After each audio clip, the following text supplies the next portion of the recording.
तो मित्रों, योजना का नाम कस्तूरबा गांधी बालिका विद्यालय छात्रावास योजना है। ये योजना समग्र शिक्षा के अंतर्गत आती है। समग्र शिक्षा भारत शासन का एक प्रोजेक्ट है जो कि across India all the states and union territories में बहुत सारे विभिन्न स्कीम चलाता है, जिनमें से एक कस्तूरबा गांधी बालिका विद्यालय है। मध्य प्रदेश के संदर्भ में ये छात्रावास डिपार्टमेंट ऑफ स्कूल एजुकेशन द्वारा रन किए जाते हैं। इनके बारे में हम डिटेल जानकारी आगे देखेंगे। तो ये योजना जो है 2001 में जो सेंसस हुआ था भारत सरकार का, उसके डेटा के आधार पर जो एनालिसिस हुआ उसमें पाया गया कि जेंडर गैप काफी ज्यादा है और बालिकाओं के शिक्षा पर बहुत ध्यान देने की जरूरत है। और उसी समय कई योजनाएं लाई गई, जिनमें से एक कस्तूरबा गांधी विद्यालय छात्रावास योजना है। आप देख सकते हैं स्लाइड पर कि नवी पंचवर्षीय योजना के अंतर्गत इसे लॉन्च कर दिया गया था 2003 और 4 में केजीबीवी के नाम से। उस केजीबीवी का full form of course Kasturba Gandhi Balika Vidyalaya है।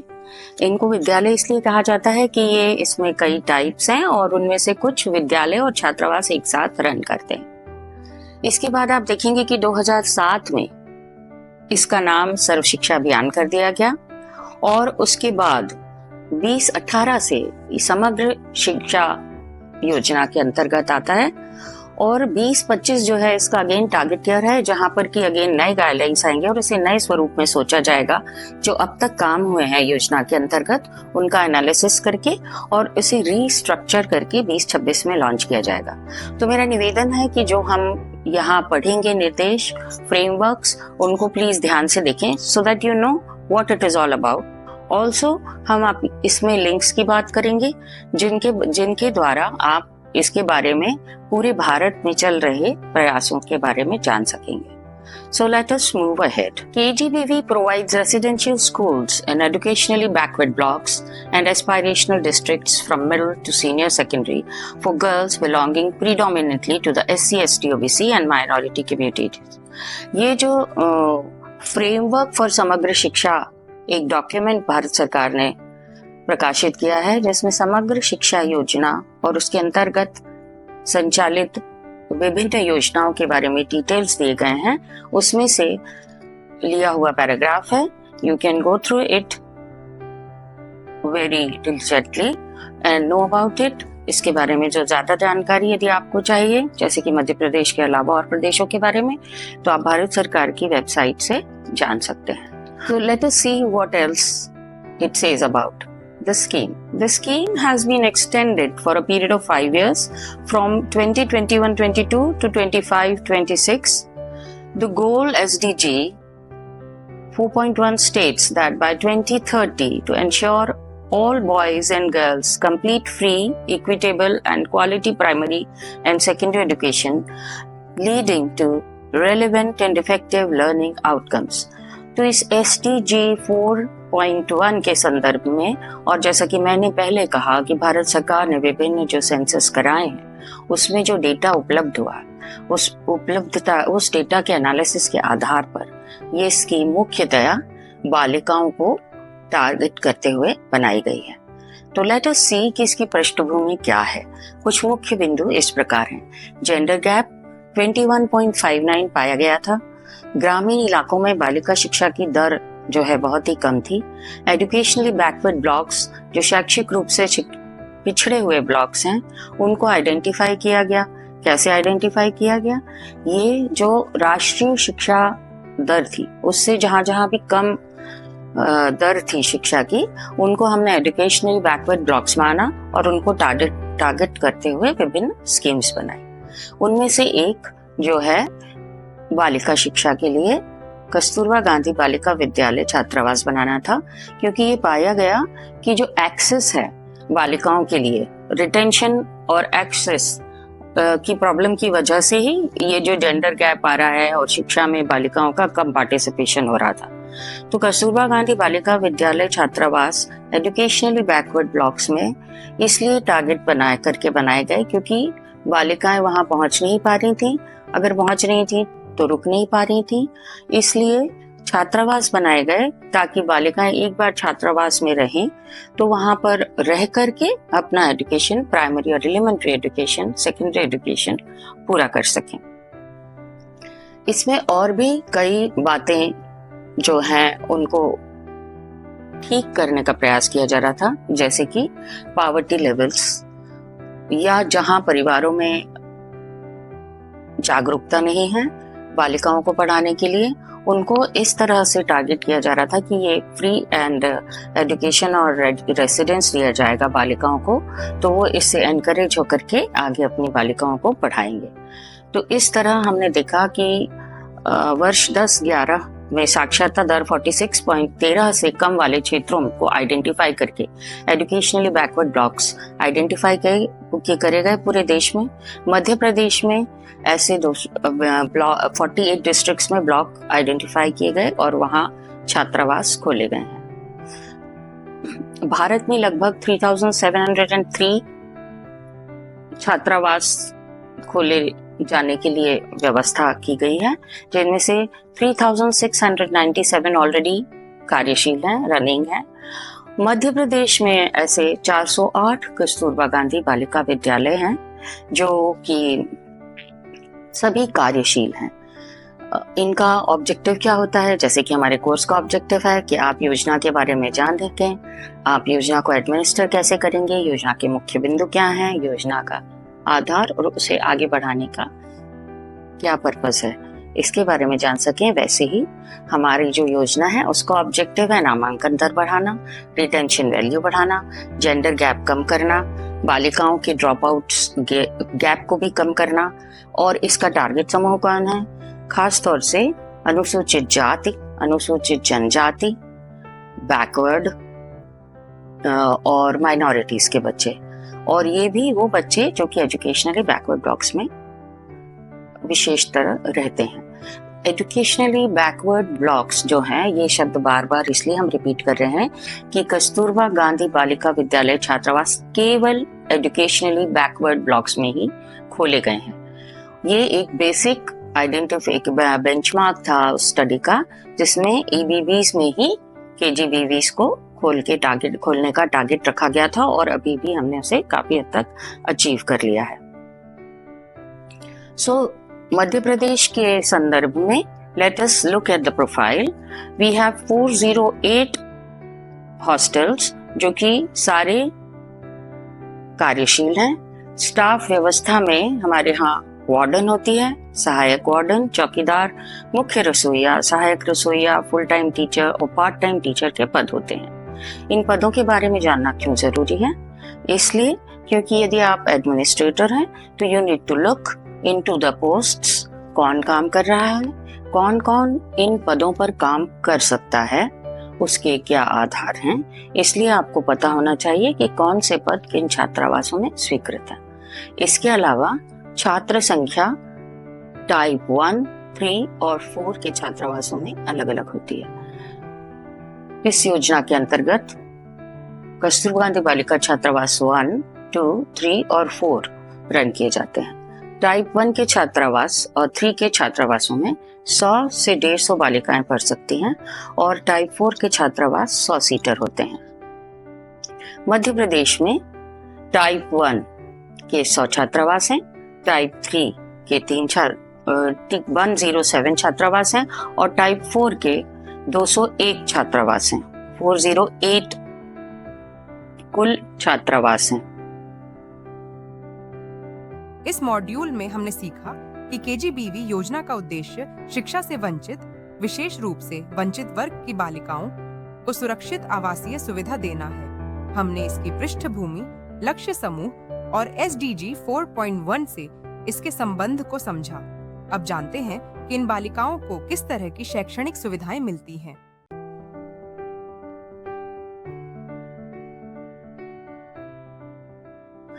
तो मित्रों, जैसा कि मुझे समझ आ रहा है, हमारा ये कोर्स जो है वो उसके टारगेट ऑडियंस मेनली एडमिनिस्ट्रेटर्स होंगे। दे माइट बी यंग और already working in the field, जो इस योजना के बारे में जानकारी रखना चाहते हैं, इसकी मॉनिटरिंग के लिए या इसके बारे में प्लानिंग करने के लिए। Also, the wardens who will be running these schemes or the hostels इसका target audience है. तो if you are attending to this lecture, I understand that you would like to know about the basis of the scheme, its framework, how it is to be run, also how it is to be monitored. So in today's lesson, we will proceed in the same way.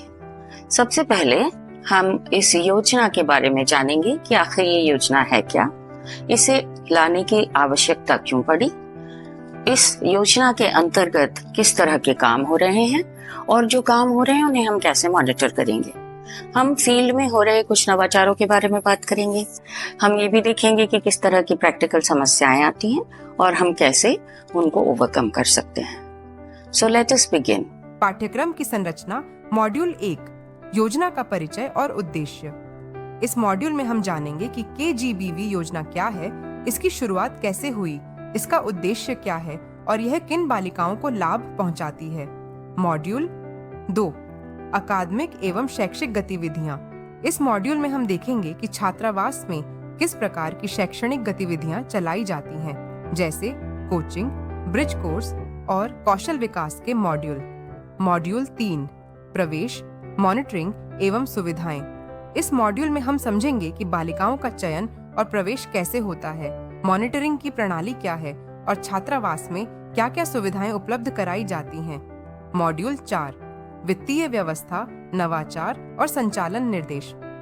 इस module में हम जानेंगे कि इस योजना के लिए वित्तीय प्रावधान कैसे किए जाते हैं, राज्य स्तर पर कौन कौन से नवाचार हुए हैं और संचालन से जुड़े मुख्य निर्देश क्या हैं। मॉड्यूल 5, मॉनिटरिंग, महत्वपूर्ण बिंदु और प्रदर्शन संकेतक। इस मॉड्यूल में हम जानेंगे कि मॉनिटरिंग किन दस्तावेजों से होती है, किन किन बातों पर विशेष ध्यान दिया जाता है और योजना को SDG और PGI से कैसे जोड़ा गया है। मॉड्यूल 6, सफलता की कहानियां और बेस्ट प्रैक्टिस। अंत में हम कुछ बालिकाओं की प्रेरणादायक कहानियां और छात्रावासों में अपनाई गई बेस्ट प्रैक्टिसेस को जानेंगे, जो इस योजना की प्रभावशीलता को दर्शाते हैं। तो चलिए शुरू करते हैं पहला मॉड्यूल।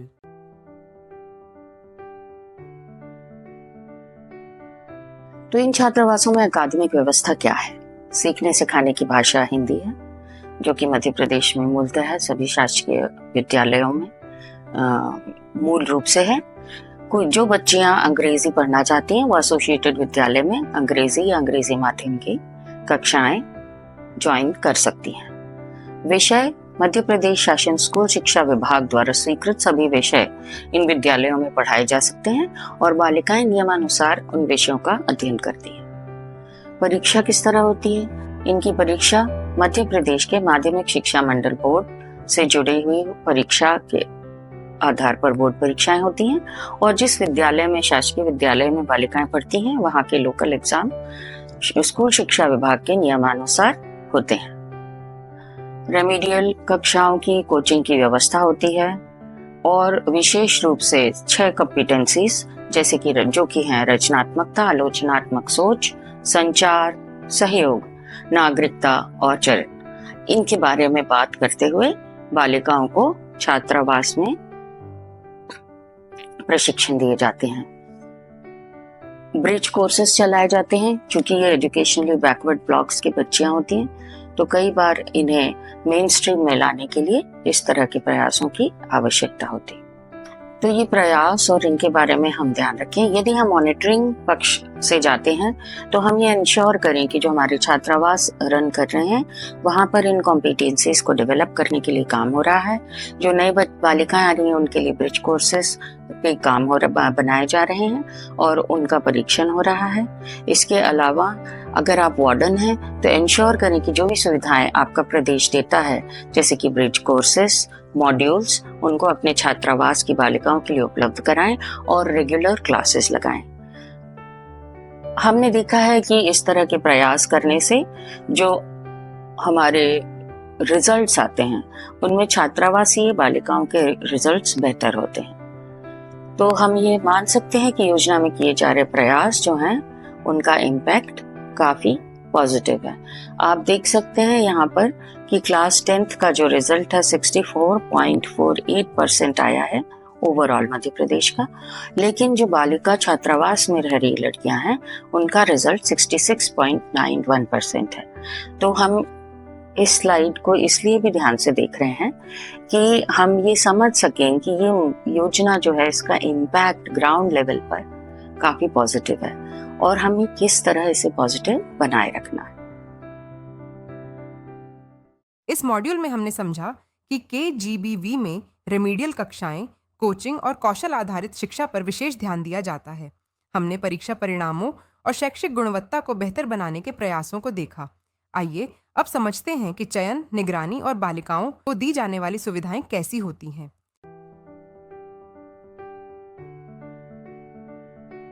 तो इन छात्रावासों का अगर इम्पैक्ट इतना स्ट्रांग है तो इनमें प्रवेश कैसे हो सकता है और इनमें मॉनिटरिंग आदि आगे किस तरह की जानी चाहिए।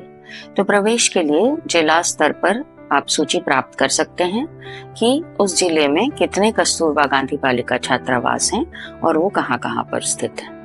इन छात्रावासों में प्रवेश के लिए नवीन अकादमिक सत्र में नियमानुसार जो हॉस्टल है जहां पर प्रवेश चाहते हैं आप, वहां पर एप्लीकेशन दी जा सकती है।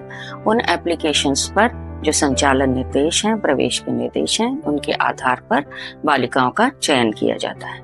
चयन होने के उपरांत बालिका को छात्रावास में रहने का अवसर मिलता है। मॉनिटरिंग किस तरह से और कौन लोग करते हैं? जिला एवं ब्लॉक स्तर के अधिकारी जो हैं उनको जिला पर ग्राउंड फील्ड पर मॉनिटरिंग करने के लिए निर्देशित किया जाता है।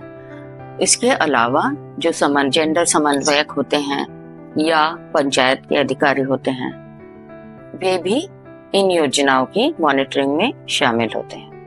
राज्य स्तर पर भी इस योजना की मॉनिटरिंग ऑनलाइन और ऑफलाइन की जाती है। संबंधित OICs इसके बारे में दौरे करते हैं और फील्ड पर इंस्पेक्शन करते हैं। तो हम प्रवेश और मॉनिटरिंग की बात एक साथ क्यों कर रहे हैं? क्योंकि हमारा target, as far as I know, the target audience of this module is administrators as well as the people who run the hostels. तो जो मॉनिटरिंग वाले टारगेट ग्रुप हैं, वे ये ध्यान रखें कि मॉनिटरिंग जो है वो प्रवेश से लेकर के और आगे तक नियमों के अनुसार होना चाहिए है। सेफ्टी एंड सिक्योरिटी जिसमें एक मुख्य बिंदु होता है। इस मॉड्यूल में हमने जाना कि प्रवेश की प्रक्रिया ब्लॉक और जिला स्तर पर तय मानकों से होती है।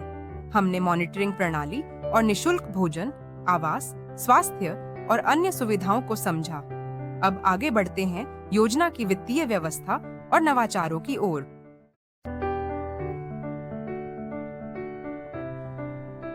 तो इन छात्रावासों में क्या सुविधाएं प्रदान करते हैं? हम बालिकाओं को निशुल्क आवासीय शिक्षा प्रदान करते हैं। वे वहां पर रहती हैं, उनको पूरी सुविधाएं दी जाती है रहने की, उनके भोजन की व्यवस्था, उनके दैनिक उपयोग की सामग्री की व्यवस्था की जाती है, स्टाइपेंड TLM दिया जाता है उन्हें वहां पर, और कोचिंग की व्यवस्था की जाती है। इसके अलावा उन्हें वहां पर अन्य गतिविधियां जैसे कि आत्मरक्षा कौशल, स्किल एजुकेशन, विशिष्ट कौशल के अंतर्गत भी सिखाए जाते हैं और ये सभी उन्हें निशुल्क प्रदान किया जा सकता है। ये ध्यान रखें कि ये सुविधाएं निशुल्क हैं। यदि कहीं पर भी किसी भी स्तर पर इन सुविधाओं के लिए शुल्क की बात आती है तो कृपया अपने जिला केंद्र के जो दफ्तर हैं वहां पर जाकर के इसके बारे में बात करें। इन छात्रावासों में एक और योजना चलाई जाती है, रानी लक्ष्मीबाई योजना, जिसके अंतर्गत बालिकाओं को 3 महीने का आत्मरक्षा प्रशिक्षण भी निशुल्क प्रदान किया जा सकता है। अगेन, रानी लक्ष्मीबाई आत्मरक्षा प्रशिक्षण योजना भारत शासन द्वारा संचालित है, समग्र शिक्षा के अंतर्गत संचालित है और यह छात्रावासों और विद्यालयों सभी जगह चलाई जाती है।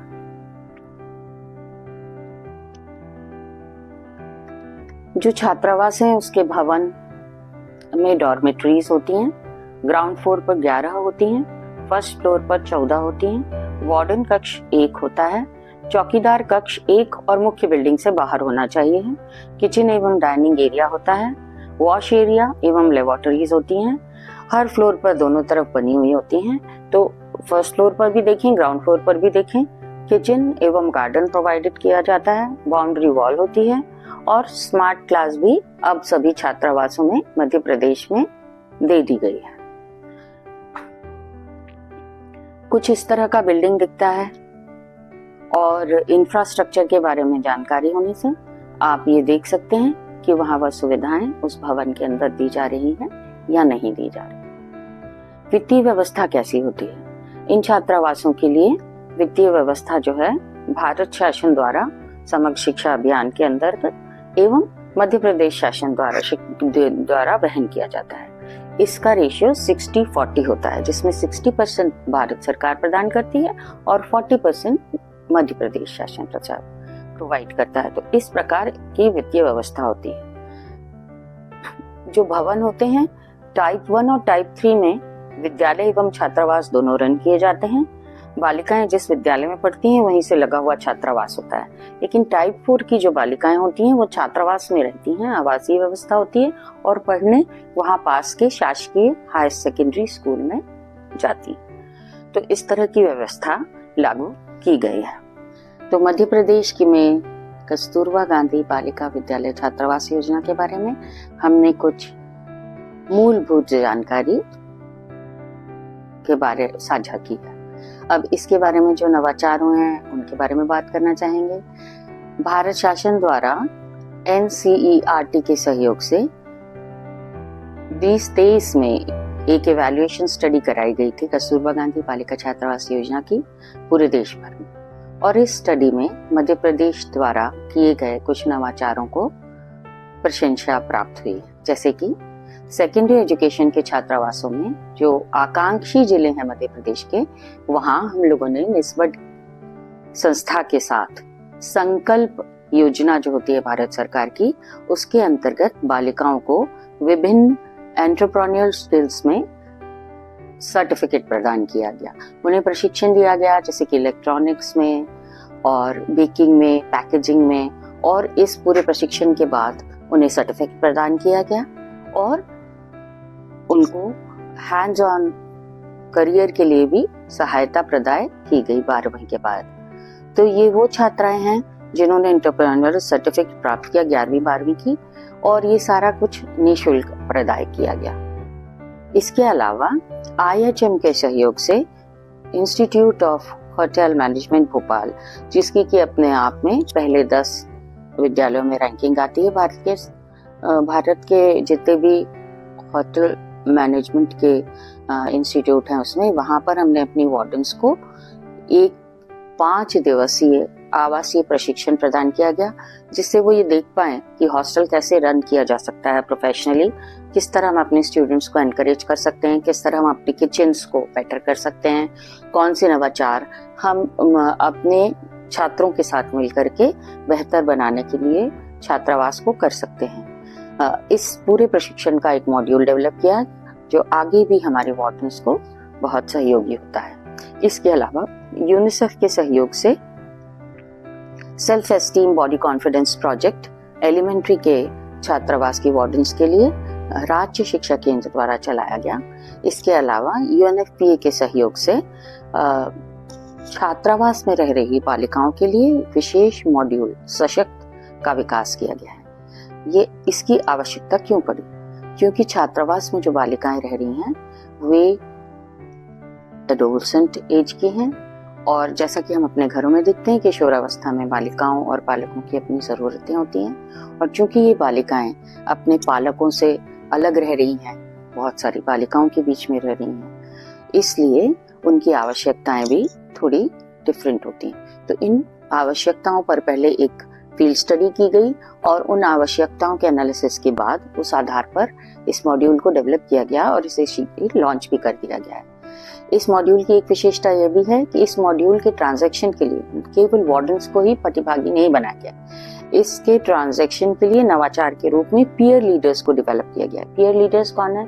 छात्रावासी बालिकाएं हैं जिनको कि हमने इसके ट्रांजैक्शन के लिए को एंश्योर करने के लिए ट्रेनिंग दी है, ताकि वे वार्डन के अलावा इस पूरी कड़ी को जारी रखें।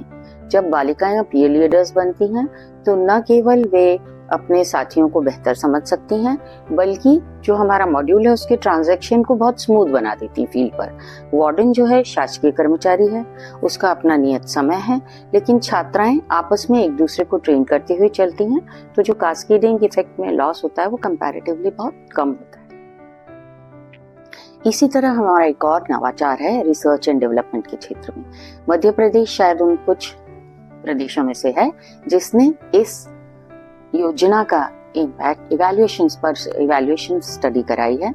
तो सेकेंडरी एजुकेशन के जो छात्रावास हैं, क्योंकि वे 10-11 में आरंभ हो गए थे, तो इतने वर्षों बाद आखिर उनका क्या इम्पैक्ट है, इसके एनालिसिस पर एक स्टडी कराई गई है राष्ट्रीय शैक्षिक संस्थान RIE भोपाल द्वारा, जो कि अपने आप में एक प्रतिष्ठित संस्थान है अनुसंधान के क्षेत्र में। उसके द्वारा ये स्टडी की गई है और इसकी रिजल्ट भी अब हमारे पास उपलब्ध है।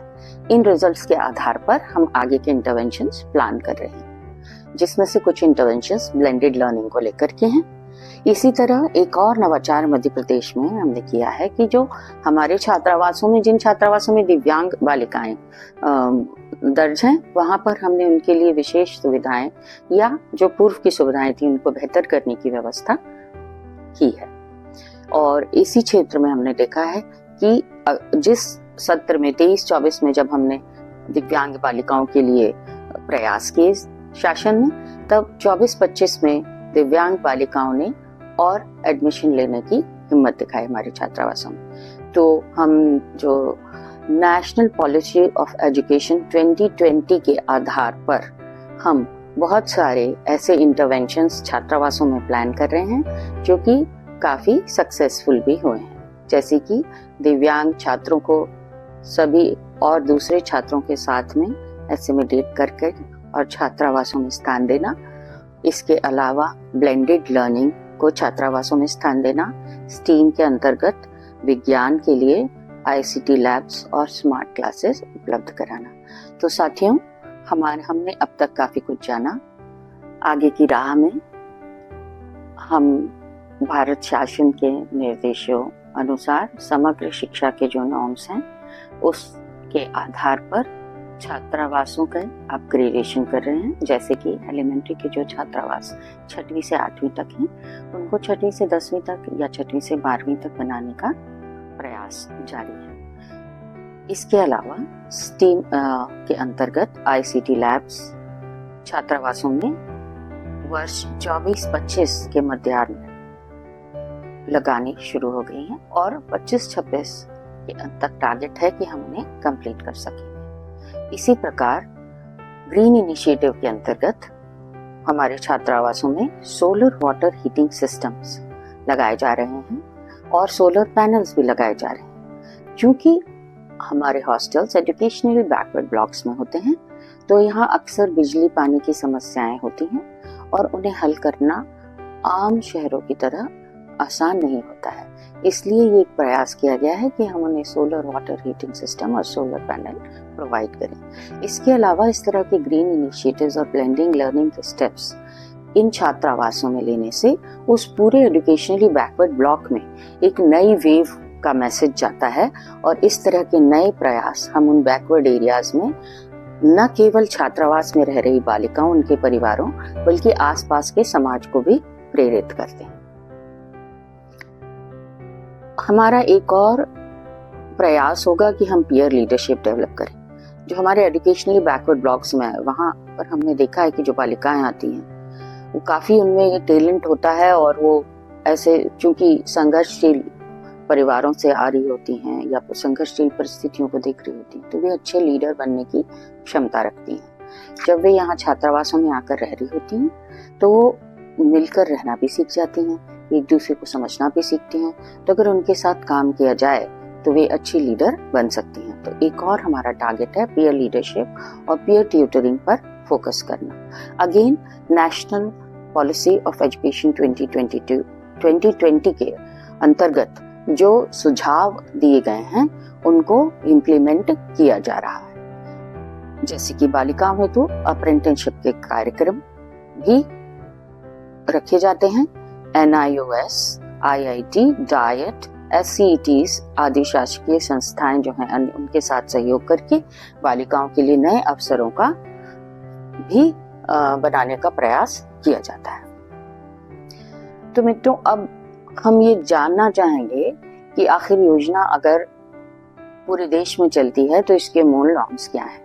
यदि आप मध्य प्रदेश के बाहर के भी हैं तो एक जनरल नॉर्म्स हैं जो कि भारत सरकार ने डिजाइन किए हैं और फ्रेमवर्क्स हैं। Again I would like two point out, क्योंकि हम रिकॉर्डिंग जो है 2025 में कर रहे हैं और जो ये पूरी योजना है इसको 25-26 तक के लिए एक्सटेंड किया गया था, तो naturally there will be some changes in the guidelines next.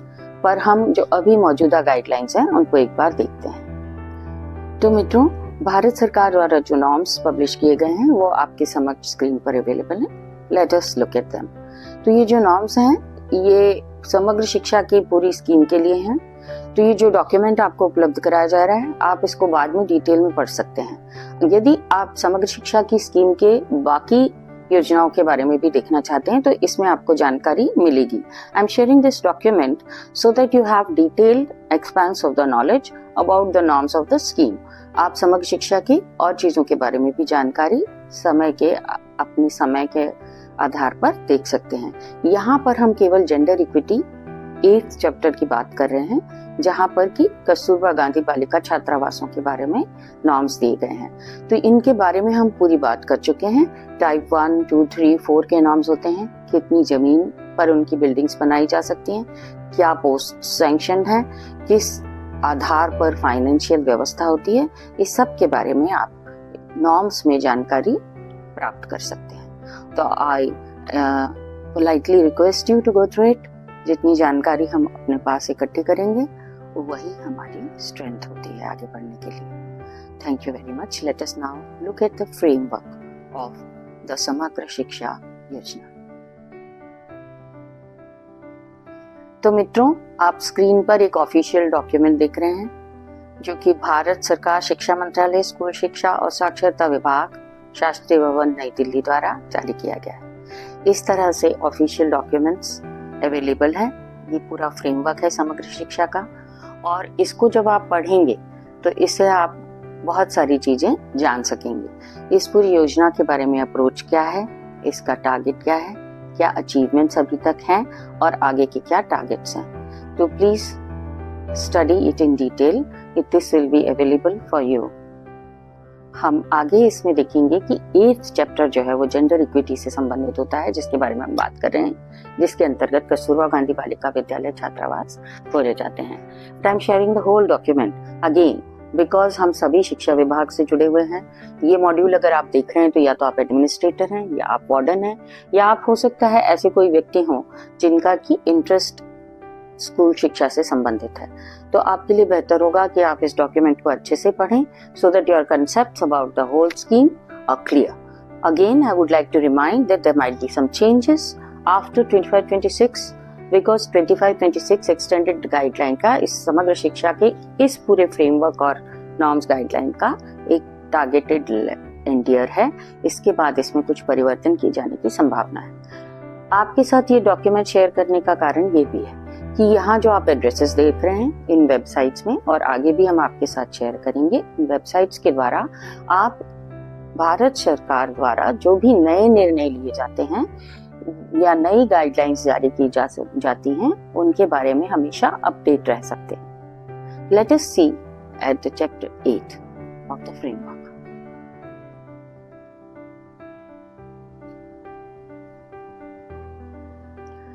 So friends, gender and equity chapter 8 of this framework tells us about what we want to know Kasturba Gandhi Balika Vidyalaya के बारे में। जैसा कि हम पहले बात कर चुके हैं इंट्रोडक्शन में, इस पूरे जो योजना है इसमें क्या पृष्ठभूमि है, कौन हमारा टारगेट ग्रुप है, इसके बारे में बात की गई है। Socially and economically disadvantages group जो हैं हमारे, उनको टारगेट किया गया है। SC, ST, OBCs, माइनॉरिटीज और जो लो इनकम ग्रुप की बच्चियां हैं उनको हम प्रेफरेंस देते हैं इसमें। इसके बाद आप देख सकते हैं आगे कंटेक्स्ट पर बात की है। Next page please.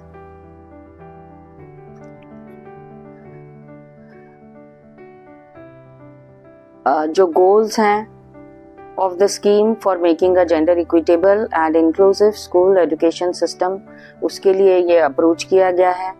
अगेन ये वही बातें हैं जो हम जिनको टारगेट करके अपनी स्कीम रन कर रहे हैं सभी प्रदेशों में।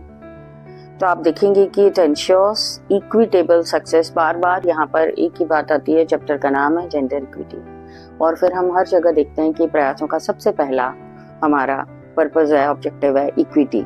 तो इक्विटी के लिए आप देखेंगे इम्पैक्ट एनालिसिस में काफी जेंडर गैप में भी बहुत अंतर आया है, और रिजल्ट्स जैसे कि हमने पहले स्लाइड में देखा था बहुत इम्प्रूव हुए हैं हॉस्टल में रहने वाली बालिकाओं के लिए। Next please.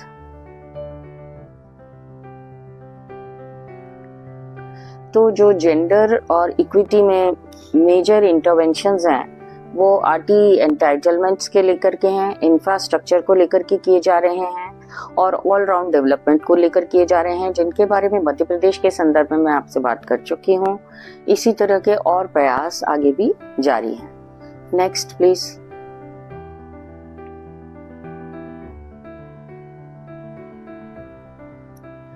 तो ये जो लीगल लिटरेसी और स्टीम, इस तरह की जो हमारे नए प्रयास हैं उनको हमने हमारे हॉस्टल्स में ऑलरेडी लागू किया हुआ है। जैसे कि हम स्किल डेवलपमेंट में आर्ट्स को काफ़ी जगह दे रहे हैं, एंटरप्रेन्योरशिप को जगह दे रहे हैं। सशक्त मॉड्यूल में हमने लीगल एडवाइस, बैंकिंग और अकाउंटिंग से संबंधित एडवाइस, और आपस में जो हमारे 6 कॉम्पिटेंसीज हैं, 21st सेंचुरी स्किल्स हैं, उनके बारे में भी बात की है, और डेवलप करने के लिए ही सशक्त मॉड्यूल को स्पेसिफिकली डिजाइन किया है।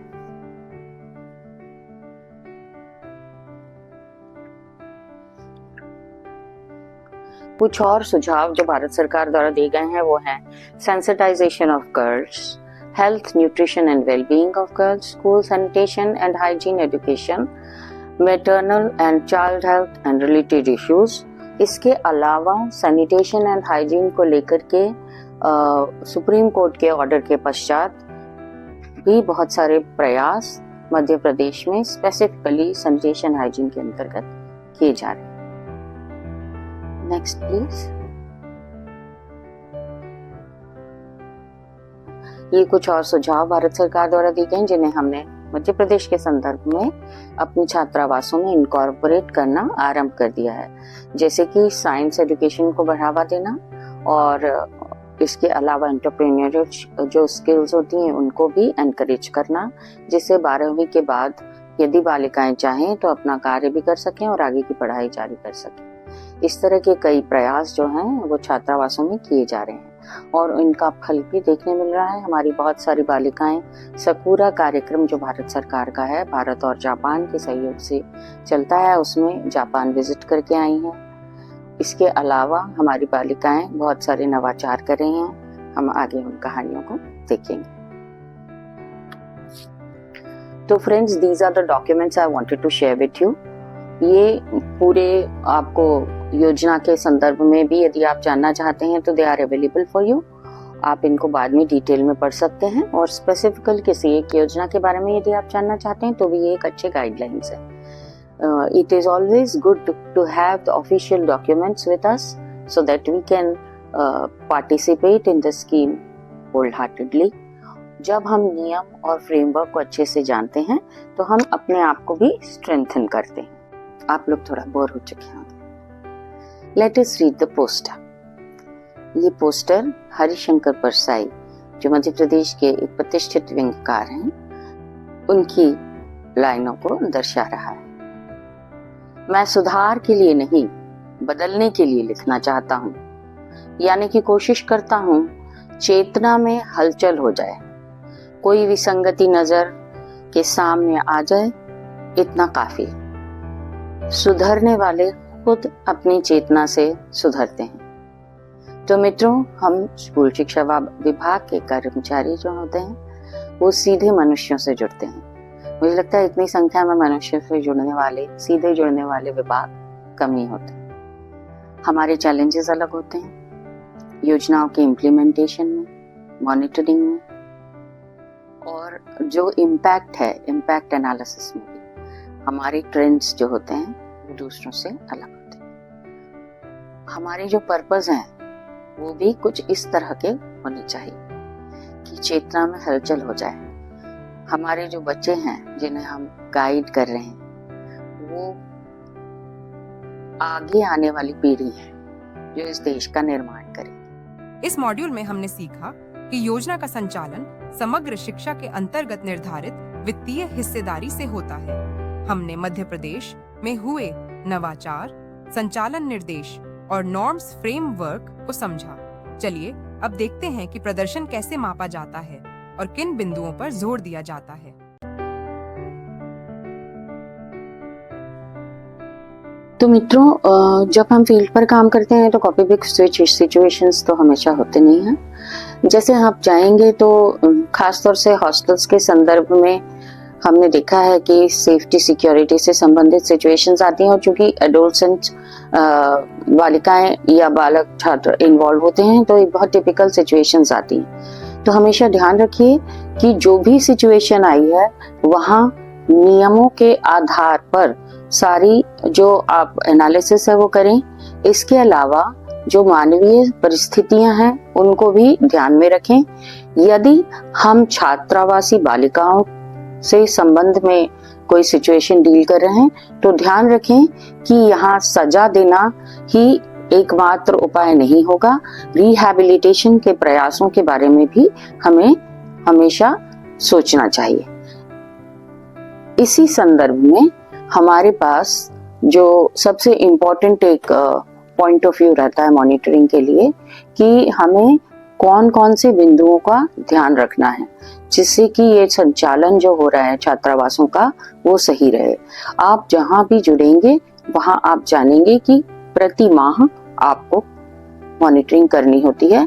यदि आप छात्रावास का संचालन कर रहे हैं तो ऑफ कोर्स आपको दैनंदिन की अपनी प्रक्रिया में इन बिंदुओं का ध्यान रखना है। तो हम इनके बारे में रिवाइज करते हैं। एक मॉनिटरिंग प्रपत्र आपके साथ शेयर करूंगी जिसको आप डाउनलोड करके और बहुत अच्छे से स्टडी कर सकते हैं। इसमें उन सभी बिंदुओं को कवर किया गया है जिन्हें छात्रावास के अंदर आपको जाकर देखना है। यदि आप मॉनिटर करने गए हैं तो, यदि आप संचालन कर रहे हैं तो आपको उनको मेंटेन करना है। तो you can always check this monitoring प्रपत्र। इसका पीडीएफ यहाँ पर अवेलेबल है। तो मित्रों, मॉनिटरिंग और कस्तूरबा गांधी बालिका विद्यालय से संबंधित कुछ KPIs पर हम बात करेंगे। तो KPI क्या है? KPIs आर की परफॉर्मिंग इंडेक्सेस। की परफॉर्मिंग इंडेक्सेस क्या है? की परफॉर्मिंग इंडेक्सेस वे इंडेक्सेस हैं जिनके आधार पर योजना के क्रियान्वयन की डिग्री ऑफ सक्सेस को मेजर किया जाता है। तो ये सीधे सीधे PGIs से जुड़े हुए हैं। तो PGIs क्या हैं? PGIs हैं परफॉर्मेंस ग्रेडिंग इंडेक्स। तो नॉर्मल सिचुएशंस में हम इन पर बात कम ही करते हैं, लेकिन चूंकि हम यहाँ पर एडमिनिस्ट्रेटर्स और संचालक जो होंगे हमारे छात्रावासों से के उनके बारे में उनसे बात कर रहे हैं, तो मैं चाहूंगी कि हम PGI और KPIs के बारे में बात करें और हम SDGs के बारे में भी जानें। क्यों जानें?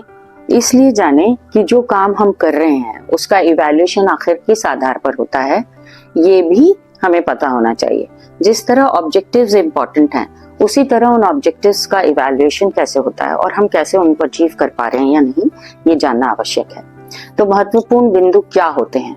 नामांकन ऑफ कोर्स एनरोलमेंट से संबंधित है। एक्सेस, आपने बोला हमारा ऑब्जेक्टिव एक्सेस है, तो एनरोलमेंट हो रहा है कि नहीं, रिटेंशन हो रहा है कि नहीं, और सबसे इंपॉर्टेंट की परफॉर्मिंग इंडेक्स है सेफ्टी सिक्योरिटी। सेफ्टी सिक्योरिटी की व्यवस्था हॉस्टल में किस तरह की है?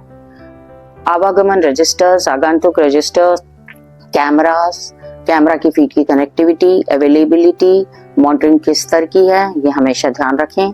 स्वास्थ्य परीक्षण प्रतिमाह होता है कि नहीं, इसको इंश्योर करें। यदि भोजन व्यवस्था, यदि आप जाते हैं तो उस मेन्यू को चेक करें, उसका क्वालिटी चेक करें। यदि आप वार्डन हैं तो सबसे आवश्यक है कि आप सेफ्टी सिक्योरिटी, स्वास्थ्य और भोजन पर नित्य ध्यान दें। बालिका समिति से बात करें। इस तरह की बालिका समिति बनाई होती है हर छात्रावास में अनुशासन, स्वच्छता, सांस्कृतिक एवं साहित्य के लिए। क्यों? क्योंकि हम स्टूडेंट का पार्टिसिपेशन, जो स्टेक होल्डर्स हैं उनका पार्टिसिपेशन जो हमारी नई शिक्षा नीति है उसमें उस पर काफी जोर दिया गया है। तो हमारे स्टेक होल्डर्स जो हैं वो हमारी बालिकाएं हैं, उनके पालक भी हैं।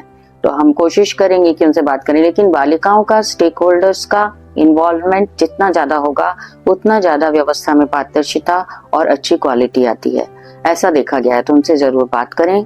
कोचिंग इंश्योर करें कि हो रही है कि नहीं समय से। अब इस सब महत्वपूर्ण बिंदुओं के बाद मुझे लगता है हमारे पास सारे आवश्यक बिंदु आ गए हैं।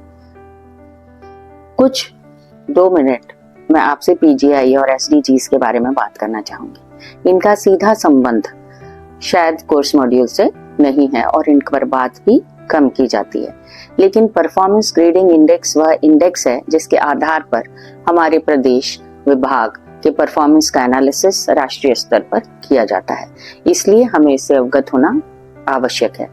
तो जैसे ही आप इस परफॉर्मेंस ग्रेडिंग इंडेक्स को खोलेंगे, प्लीज ओपन कर लीजिए slide.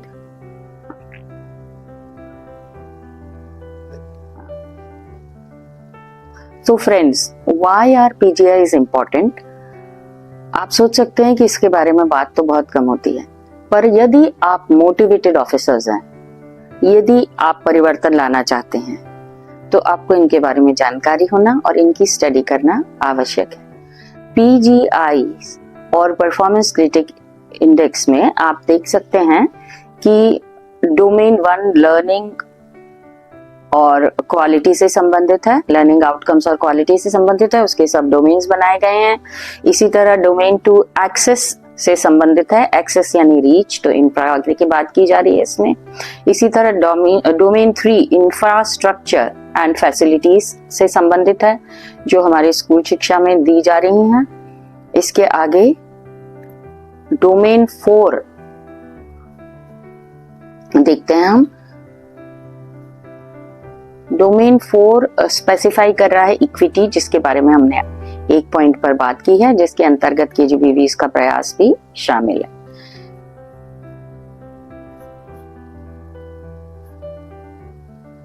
Domain 5 talks about governance processes. यदि आप ध्यान से इसके सब पॉइंट्स पढ़ेंगे, आप देखेंगे कि यहाँ स्कोर्स भी है और ऑनलाइन वेबसाइट्स पर इसके जो स्कोर्स होते हैं, पूरी रिपोर्ट्स होती हैं, कंपैरेटिव एनालिसिस होते हैं सारे स्टेट्स के, वो अवेलेबल होते हैं। तो जब आप प्लानिंग का हिस्सा हैं, जब आप मॉनिटरिंग कर रहे हैं, जब आप एनालिसिस कर रहे हैं, तो please keep these PGIs in mind. तो आप कुछ भी अगर नए प्रयास कर रहे हैं अपने जिले में, अपने विद्यालयों में, तो इन पीजीआईज पर फोकस रख के करें।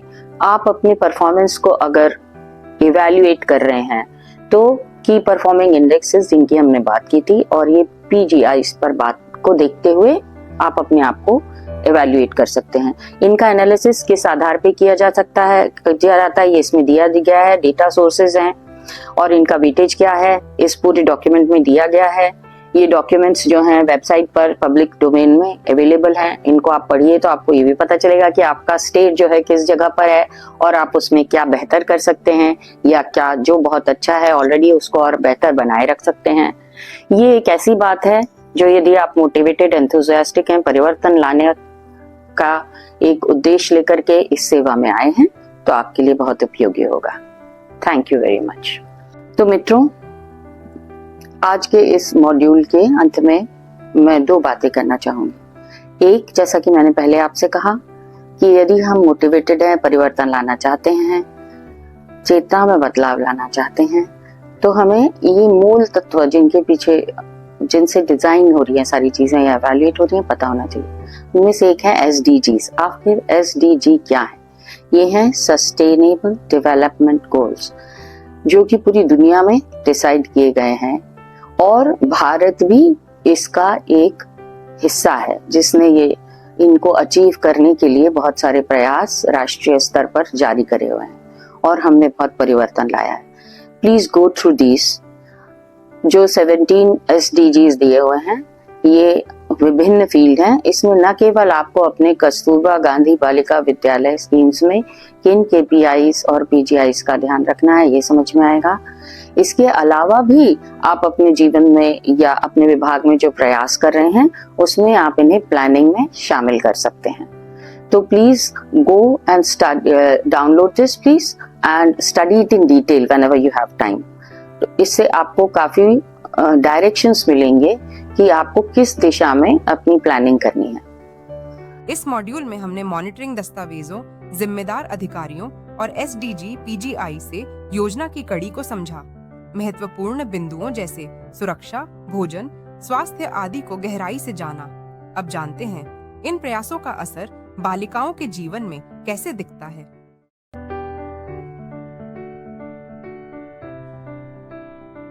अब इस पूरी योजना को चलते हुए इतने समय हो गया है, तो इसके बाद हमारे पास कुछ पॉजिटिव चीजें, जैसा कि मैंने आपको बताया था, इम्पैक्ट्स क्या हैं दिखाने के लिए। I would like to share some successful stories with you. Let us look at them. एक बड़ा इम्पैक्ट जो हमने आपके साथ पहले शेयर किया था वो रिजल्ट से संबंधित है। जो हमारे बोर्ड के रिजल्ट्स होते हैं उसमें छात्रावास में रह रही बालिकाएं बेहतर परफॉर्म्स करती हैं, ऐसा साल डेटा बताता है। इसके अलावा जो डेटा एनालिसिस हो रहे हैं सेंसस में, उसमें हमने पाया है कि जेंडर गैप जो है वो भी हमने बहुत कवर कर लिया है और बालिकाएं अधिक से अधिक संख्या में अब पहले की तुलना में स्कूलों में ज्यादा रह रही हैं। तो एक्सेस, रिटेंशन, एनरोलमेंट और क्वालिटी, चारों ही फील्ड्स में हम बेहतर परफॉर्म कर रहे हैं। रानी लक्ष्मीबाई आत्मरक्षा प्रशिक्षण योजना के अंतर्गत आत्मरक्षा प्रशिक्षण जो बालिकाओं को दिया जाता है, उसमें आप देखेंगे कि बहुत ही डूबीवाड़ा की बच्ची है, लेबरर की बच्ची है, मजदूर की, लेकिन आप बॉक्सिंग में उसने बहुत आगे बढ़ी है। सिर्फ वो कुछ प्रशिक्षण जो हमारी शासकीय योजनाओं के तहत उनको मिलता है निःशुल्क उसमें। और इसी तरह आप देखेंगे कि गुना में पढ़ने वाली हमारे छात्रावास की बालिकाओं को स्कूटी मिली है, लैपटॉप्स मिले हैं, बोर्ड पर स्टेट लेवल पर अचीवमेंट प्राप्त कर रही हैं। पढ़ने के बाद बहुत सारी हमारी बालिकाएं शासकीय सेवाओं में जैसे कि पुलिस, नर्सिंग, मेडिकल, इंजीनियरिंग आदि में भी आ रही हैं। इसी प्रकार आपसे मैंने बात की थी कि हमारे यहाँ CWSN क्षेत्र या दिव्यांग बालिकाओं के लिए भी विशेष व्यवस्था की जा रही है। उन्हें हम छात्रावासों में सम्मिलित करते हैं। ये हमारी एक बालिका है जो कि 12वीं की परीक्षा दी है जिसने, और नृत्य में और दूसरे कार्यक्रमों में से भाग लेती रहती है और डिस्ट्रिक्ट लेवल पर परफॉर्म करती है। कुछ बेस्ट प्रैक्टिसेस शेयर करेंगे, जैसे हमारे हॉस्टल की लड़कियों ने, ये आप देख सकते हैं यहाँ पर, उनके पुराने गद्दे जो हैं उन्होंने खुद ही खोले हैं, कपड़ा जो निकला उससे, कॉटन निकला उससे उन्होंने अपने लिए लोड्स बना लिए हैं जो उनके हॉस्टल में, उसको वो रिसाइकल कर रहे हैं। तो हमारी बच्चियां न केवल पढ़ती हैं, सीखती हैं, बस उसे अप्लाई भी करती हैं अपने जीवन में, जो कि हमारा मुख्य उद्देश्य है कि वो application of values in their life सीख जाएं। तो ये उसका एक उदाहरण था कि उन्होंने किस तरह से अपने हॉस्टल में ही रिसाइकल किया पुरानी चीजों को। स्टाइपेंड TLM बच्चियों को DBT द्वारा दिया जाने लगा है, तो उन्हें सामग्री अपने स्टाइपेंड TLM से खरीदनी होती है। एग्जाम टाइम में वो बाहर नहीं जाना चाहती हैं, तो एक ईमानदारी की दुकान खोली गई है उनके छात्रावास में। अपने आप बालिकाएं पैसा लेती, सामान लेती हैं और पैसा डालती हैं। इस तरह के कुछ प्रयास चरित्र निर्माण के बारे में भी बताते हैं। इंफ्रास्ट्रक्चर के क्षेत्र में भी छात्रावासों में सोलर वाटर हीटिंग सिस्टम लगाया गया है। इसी तरह हम आपको वीडियोस दिखाना चाहेंगे सांवेर का, हमारे एक हॉस्टल की एक्टिविटीज का, और रोटी मेकर आदि जैसे इंफ्रास्ट्रक्चर फैसिलिटीज और भी उपकरण प्रदान किए गए छात्रावासों में, ताकि साफ सफाई की व्यवस्था हो सके और भोजन की उत्तम गुणवत्ता भी प्रदान की जा सके। So please let us look at the video. Okay friends, तो एक हमने इतनी सारी बात की अपने छात्रावासों के बारे में, तो हमारा सांवेर का एक हॉस्टल है जिसका वीडियो है मेरे पास। उससे आपको अंदाज हो जाएगा कि हमारी बालिकाएं किस तरह से अपने छात्रावास में रहती हैं। Please enjoy.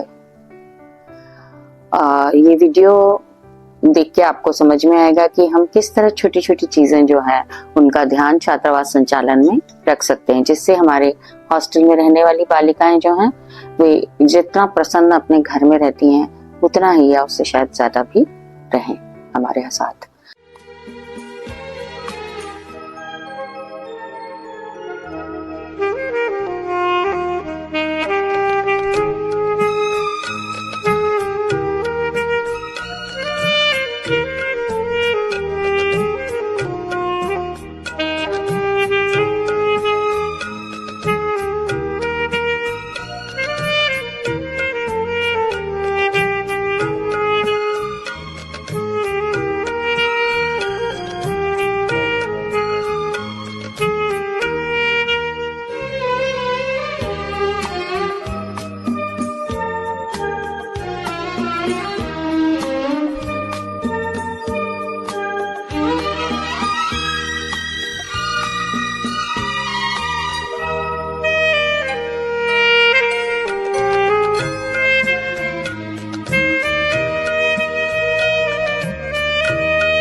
इस मॉड्यूल में हमने उन बालिकाओं की कहानियां देखी जिन्होंने केजीबीवी से निकलकर असाधारण उपलब्धियां हासिल की।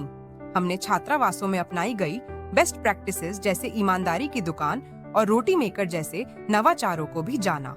अब आगे बढ़ते हैं समापन की ओर, जहां इस सफर की पूरी झलक मिलेगी।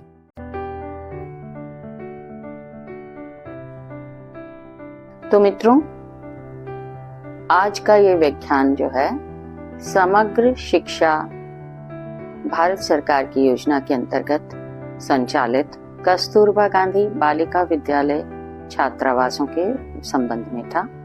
हमारा स्पेसिफिक टारगेट मध्य प्रदेश के संदर्भ में। आज हमने जाना कि कस्तूरबा गांधी बालिका विद्यालय छात्रावास क्यों खोले गए, इन्हें एजुकेशनली बैकवर्ड ब्लॉक्स में ही क्यों खोला गया, हम इन्हें किन निर्देशों के आधार पर संचालित करते हैं, हमें इन छात्रावासों की मॉनिटरिंग किस आधार पर करनी होती है, मॉनिटरिंग करते समय हमारे विशेष बिंदु कौन से होने चाहिए, इस पूरी योजना का इम्पैक्ट जो है समाज पर या बालिकाओं की जो जेंडर गैप और शिक्षा की स्तर की समस्याएं थी उनको सुधारने में क्या रहा। हमने ये भी जाना कि इस पूरी योजना के ओवर द ईयर्स संचालन के बाद इन एजुकेशनली बैकवर्ड ब्लॉक्स में बालिका शिक्षा एवं जेंडर गैप की स्थिति में, बालिकाओं के शिक्षा की एक्सेस में, एनरोलमेंट में, रिटेंशन में, सभी बिंदुओं पर पॉजिटिव इम्पैक्ट देखने को मिला है। जेंडर गैप्स कम हुए हैं, एक्सेस आसान हो गई है, रिटेंशन बढ़ गया है, बालिकाओं की शिक्षा का स्तर में सुधार आया है और बालिकाएं अब राष्ट्रीय स्तर एवं प्रादेशिक स्तर के कार्यक्रमों में बराबरी से आगे आ रही हैं और बेहतर परफॉर्मेंस दे रही हैं। इसके साथ ही हमने कुछ ऑफिशियल डॉक्यूमेंट्स देखे समग्र शिक्षा से संबंधित, जिनमें न केवल जेंडर इक्विटी और कस्तूरबा गांधी से संबंधित बिंदुओं पर बात की गई है, बल्कि यदि आप चाहते हैं तो समग्र शिक्षा से संबंधित और भी मुख्य बिंदुओं पर बात की गई है। You can download the documents and keep them for references. KPIs की परफॉर्मेंस इंडेक्सेस हैं, जिनके बारे में जिनसे हमारा परफॉर्मेंस जो है उसको इवैल्यूएट किया जाता है, और PGI से परफॉर्मेंस ग्रेडिंग इंडेक्स हैं, जो परफॉर्मेंस हमारा ग्रेड होता है नेशनल लेवल पर as compared to other states. SDGs sustainable development goals हैं, जो अंतर्राष्ट्रीय स्तर पर निर्धारित किए गए हैं। क्योंकि अब हम एक ग्लोबल वर्ल्ड हैं तो हमें इसका हिस्सा बनना है और SDGs भी उतने ही इम्पोर्टेंट हैं क्वालिटी ऑफ परफॉर्मेंस और प्लानिंग के लिए। मुझे आशा है कि आज का ये व्याख्यान आपके लिए उपयोगी साबित होगा। आगे के लिए बहुत सारी शुभकामनाएं। धन्यवाद। इस पूरे परफॉर्मेंस के बाद आप एक क्वेश्चनायर को हल कर सकेंगे, जिसको हल करने के बाद आपको एक सर्टिफिकेट भी प्राप्त हो सकेगा। Thank you very much. I, Shalini Garg, would also like to share official address of Kasturba Gandhi Balika Vidyalaya Chhatravas Secondary Education Madhya Pradesh. If you have any queries, you can mail the queries to me kgbc.ssamp@gmail.com पर आप अपनी queries mail कर सकते हैं। इसके अलावा department of school education and literacy government of India की website पर आप हमेशा इन समग्र शिक्षा या अन्य योजनाओं से संबंधित अपडेट लेते रह सकते हैं। ये बहुत ही आसानी से पब्लिक डोमेन में आपके लिए उपलब्ध होते हैं। dsel.gov.in आप इस वेबसाइट पर अगर जाएंगे, department of school education and literacy government of India, तो आपको इस योजनाओं के बारे में नॉर्म्स और फ्रेमवर्क की अपडेट जानकारी मिलती रहेगी। Thank you very much. अब जब हमने कस्तूरबा गांधी बालिका विद्यालय KGBV योजना पर आधारित यह प्रशिक्षण पूरा कर लिया है, तो आइए एक नजर डालते हैं कि हमने क्या क्या सीखा। योजना का उद्देश्य वंचित वर्ग की बालिकाओं को सुरक्षित, गुणवत्ता युक्त और समावेशी आवासीय शिक्षा प्रदान करना है। योजना की शुरुआत लक्ष्य समूह और SDG 4.1 जैसे वैश्विक लक्ष्यों से इसका संबंध स्पष्ट हुआ। रेमीडियल कक्षाएं, ब्रिज कोर्स और कौशल विकास गतिविधियां बालिकाओं के समग्र विकास पर केंद्रित हैं। प्रवेश प्रक्रिया जिला और ब्लॉक स्तर पर सुनिश्चित होती है, जिसमें पारदर्शिता और प्राथमिकता का ध्यान रखा जाता है। मॉनिटरिंग प्रपत्रों और राज्य जिला स्तर पर निगरानी तंत्र से गुणवत्ता की नियमित जांच होती है। योजना के अंतर्गत आवास, भोजन, स्वास्थ्य, शैक्षिक सामग्री जैसी सभी सुविधाएं निशुल्क दी जाती हैं। संचालन निर्देश और नॉर्म्स फ्रेमवर्क द्वारा योजना का नियमित और व्यवस्थित संचालन सुनिश्चित किया जाता है। PGI और SDG जैसे संकेतकों से योजना की प्रभावशीलता को मूल्यांकित किया जाता है। बालिकाओं की असाधारण उपलब्धियां और बेस्ट प्रैक्टिसेस योजना की सफलता की सशक्त गवाही देती हैं। अब बारी है अपनी समझ को परखने की। चलिए बढ़ते हैं प्रश्नावली की ओर।